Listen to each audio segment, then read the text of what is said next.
दर्शक हो, आता पाहणार आहोत एक विशेष बातमी।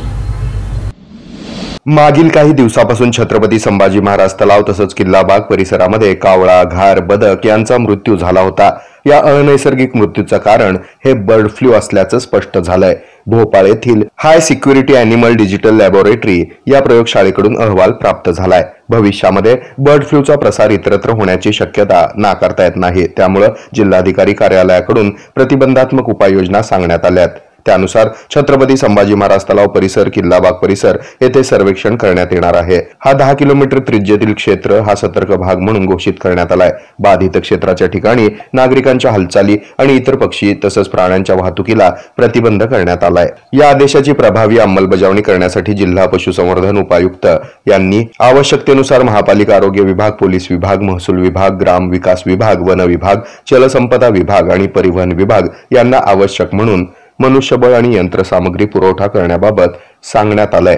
दोन्ही तलाव परिसर 0 ते 1 किलोमीटर त्रिज्येच्या बाधित क्षेत्रात आणि 0 ते 10 किलोमीटर त्रिज्येच्या सर्वेक्षण क्षेत्रात कारवाई करण्यास सांगण्यात आली आहे। तरी नागरिकांसाठी सतर्कतेचा इशारा यावेळी देण्यात आलाय। मी डॉक्टर भास्कर पराडे, सहाय्यक आयुक्त जिल्हा पशुवैद्यकीय सर्व चिकित्सालय सोलापूर।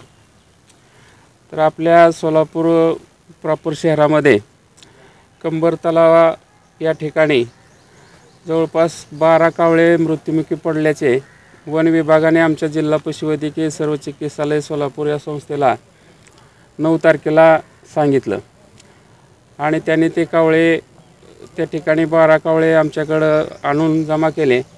त्याचप्रमाणे 2 घार पक्षी आणि 1 बगळा पक्षी जे की अचानक मृत्युमुखी पावले होते। त्यानंतर तत्पूर्वी 6 कावळे आमच्याकडे त्या 9 तारखेच्या अगोदर 2 दिवसापूर्वी आले होते आणि त्या 6 पक्ष्यांचं आम्ही शवविच्छेदन केल्यानंतर आम्हाला प्राथमिक हीट स्ट्रोकमुळे किंवा पॉयझनिंग असेल अशा पद्धतीनं आम्ही त्याचं निरीक्षण केलं आणि तसा अहवाल आमच्या माननीय उपायुक्त साहेबांना आणि पुण्याच्या संस्थेला पाठवला। त्यानंतर 9 तारखेला आम्ही त्या मृत पक्ष्यांचे 5 पक्षी मृत अवस्थेत बर्फाच्छादित ह्याच्यामध्ये थर्मोकोल बॉक्समध्ये पुण्याला पाठवले।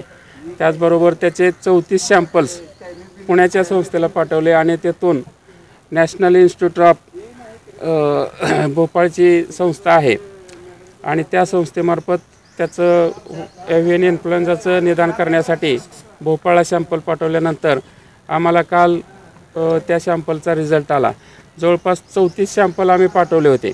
अचानक मृत पावलेल्या पक्ष्यांचे 34 सॅम्पल पाठवले आणि ते सर्व सॅम्पल H5N1 या व्हायरसला पॉझिटिव्ह आले आणि त्यामुळं कालच आमच्या जिल्हा पशु उपायुक्त महोदयांनी माननीय कलेक्टर साहेबांची भेट घेऊन आणि त्या तशा प्रकारचे कशामुळे अचानक मृत्यू होतात ते कलेक्टर साहेबांच्या निदर्शनास आणून देऊन कालच या ठिकाणी नोटिफिकेशन काढलेलं आहे आणि आपल्या वन्य जे पक्षी आहेत वन्य पक्ष्यामध्ये हा बर्ड फ्लू पॉझिटिव्ह आलेला आहे।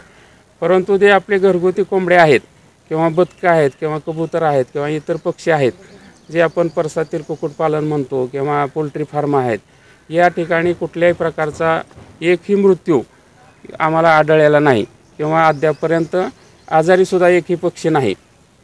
तरीसुद्धा आम्ही आज या ठिकाणी घरगुती पक्ष्यांचे सॅम्पल 2 टीम सकाळपासून आमच्या 8 वाजल्यापासून काम करत आहेत आणि 2 टीममार्फत आम्ही 50 सॅम्पल कलेक्ट केलेले आहे।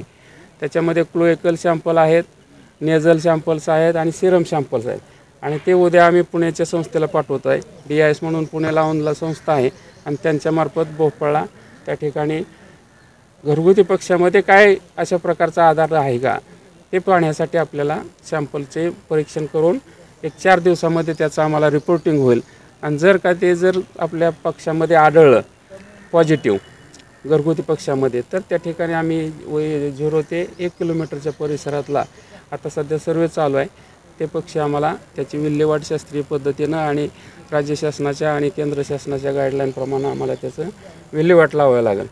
तत्पूर्वी आमचे जे आयुक्त साहेब आहेत, उपायुक्त साहेब आणि कॉर्पोरेशन आहे, वन विभाग आहे यांच्यामार्फत जे प्राथमिक खबरदारी घ्यायची असते त्या प्रकारची सर्व खबरदारी सध्या आम्ही घेतोय। जो सर्वेलन्स करायचा असतो त्या प्रकारचा सर्वेलन्स आम्ही रोजच्या रोज करत आहे। जे स्वच्छता आहे, सॅनिटायझेशन आहे, तिथली काय काळजी करण्याचं म्हणजे जे काय आवश्यक आहे प्रक्रिया आहे ती आम्ही त्या ठिकाणी आत्ता सकाळीच त्या ठिकाणी फ्युमिगेशन केलेलं आहे. नागरिकांनी काय काळजी घेतली पाहिजे? सध्याच्या परिस्थितीत नागरिकांनी जे घाबरून जाण्याचं याला काही कारण नाही, कारण तात्काळ हा आजार जरी झुनोटिक असला तरी देखील 100 वर्षामध्ये प्राण्यांपासून पक्ष्यापासून या मानवामध्ये आजार झालेला त्याच्यामध्ये काही उदाहरण नाहीत. तरी देखील आपण जे अंडी खातोय किंवा कोंबड्यांचं मांस खातोय ते उकळून खाल्लं पाहिजे. उकळलेलं पाणी हे 100 डिग्री सेल्सिअस तापमानाचं असतं आणि या 100 डिग्री सेल्सिअस तापमानामध्ये कुठलाही व्हायरस जिवंत राहत नाही. त्यामुळे सुरेश चौगुले, पशुशल्य चिकित्सक, सोलापूर महानगरपालिका. तर काल नोटिफिकेशन H5N1 बाबत नोटिफिकेशन निघाल्यानंतर माननीय जिल्हाधिकारी कार्यालयातून आम्हाला सर्वांना सूचना मिळाल्या आहेत. पशुसंवर्धन विभाग असेल किंवा सोलापूर महानगरपालिका असेल, बाकी जे शासनाचे अन्य विभाग आहेत त्या सर्वांना याबाबत सूचना देण्यात आलेल्या आहेत. त्यानुसार आम्ही आज सकाळी जे आपल्या इथे जिथे मृत कावळे आढळले होते त्या दोन्ही ठिकाणी आम्ही 2% सोडियम हायपोक्लोरेट आणि 2% पोटॅशियम परमॅंगनेट या द्रावणाचे फवारणी करून भाग निर्जंतुकीकरण केलेलं आहे. तसेच सदरील जो अलर्ट झोन डिक्लेअर करण्यात आलेला आहे त्याच्यामध्ये पण लोकांना येण्या जाण्यास प्रतिबंध तसेच इतर प्राणी किंवा पक्ष्यांची वाहतुकीस बंदी घालण्याबाबत आदेश दिलेले आहेत. सोलापूर शहरात प्रतिबंधित केला आहे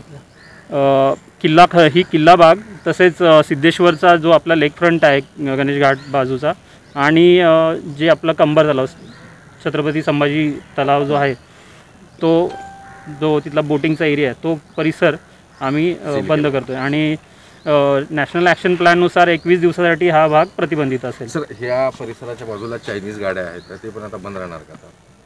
सद्यस्थितीत तरी घाबरण्यासारखं कारण नाही आहे. सध्या हा जो आढळले पॉझिटिव्ह केसेस आढळलेत हे वन्य पक्षी आहेत, कावळे आहेत त्याच्यामध्ये आढळलेलं आहे.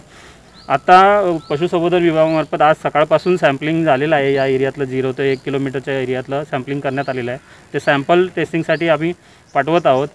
फक्त लोकांना एकच आव्हान आहे की जे काही आता पशुजन्य पदार्थ आहेत जसं अंडी असेल, मांस असेल तर हे पूर्णपणे 100% प्रोसेस करून म्हणजे उकळून खाण्यात यावं. सद्यस्थितीत घाबरण्यासारखी कोणतेही घटना नाही आहे. तर बाकी आमच्या सोलापूर महानगरपालिकेच्या आरोग्य विभागामार्फतसुद्धा आम्ही जी चिकन विक्री दुकानं आहेत तिथल्या जे दुकानदार आहेत त्यांचे पण आम्ही जाऊन सर्वे करायला आम्ही टीम पाठवतो आहे, जेणेकरून आपल्याला कळेल की कोणी आजारी होतं का याच्या आधी तिथे. तर या गोष्टींचा मागोवा घेण्यासाठी सुद्धा आम्ही तिथे तत्परतेने टीम पाठवतो आहे. हे आहे मेट्रोकास्ट केबल नेटवर्क आणि आपण पाहत आहात द न्यूज प्लस बरंच काही.